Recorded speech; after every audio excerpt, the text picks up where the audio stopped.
তো বন্ধুরা, আজকে আমি আমার এই বাগানে একটু কাজ করেছি, তাই তোমাদেরকে দেখাবো। প্রথমেই দেখাই আমার এই নয়নতারা গাছটা, দেখো কী পরিমাণ ঝাঁকড়া হয়েছে। আর এটাতে না আমি হোমমেড ফার্টিলাইজার মানে চায়ের লিকার ব্যবহৃত যেগুলো সেগুলো দেই, তাতে করে কিন্তু খুব ভালো রেজাল্ট হয়। আর এরই আড়ালে দেখো একটা আমার অপরাজিতা গাছ আছে, এটাও কিন্তু খুব গ্রিন হয়েছে। আর এখানে দেখো, এখানে আমার একটা ছোট্ট পেঁপে গাছ, এটাকে রেখে লাভ নেই, তো তুলেই ফেলবো। এখানে না একটা কলমিলতার গাছ হয়েছে। আর এখানে একটা অপরাজিতা বেয়ে যাচ্ছে।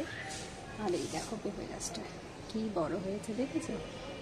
এটা কিন্তু খুব অসুস্থ হয়ে গিয়েছিল, ওভার ওয়াটারিং থেকে পাতা হলুদ হয়ে গিয়েছিল, তবে এখন ঠিক হয়ে গেছে।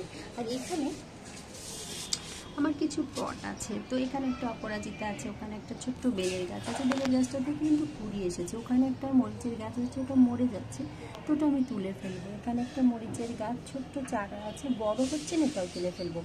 এখানে একটা গাছ বড় হয়েছিল, কিন্তু জানো ফলন হচ্ছে না, তাই এটা ভেঙে দিলাম ডালটা।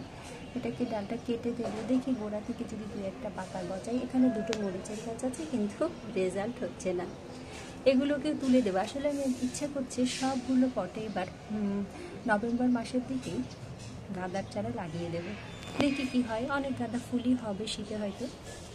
আর এই যে দেখো, আমার শিউলি ফুলের গাছ দুটো কিন্তু সুন্দর আছে। আর এখানে আমার এই যে দেখো মরিচের চারাগুলো খুব সুন্দর আছে।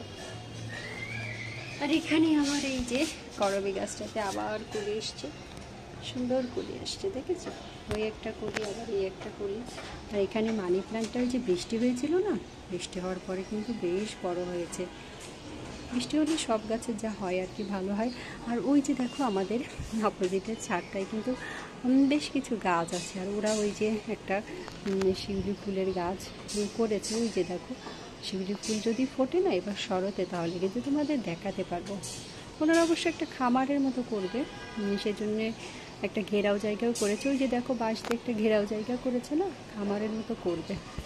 তো যাই হোক বন্ধুরা, তোমাদেরকে দেখালাম আমার বাগানটা। আজকে একটু ঘুরে এই বাগানটাতে আমি একটু কম আসি, কারণ প্রচুর রোদ তো, আর গাছও একটু কম যত্ন নিতে হয়, একটু কমই আসি। যাই হোক বন্ধুরা, দেখালাম। সবাই ভালো থাকো, সুস্থ থাকো, সবার সাথে আবার দেখা হবে। আর আমার চ্যানেলটার সাথে থেকে ভিডিও দেখো, যদি ভালো লাগে লাইক দিও। বাই।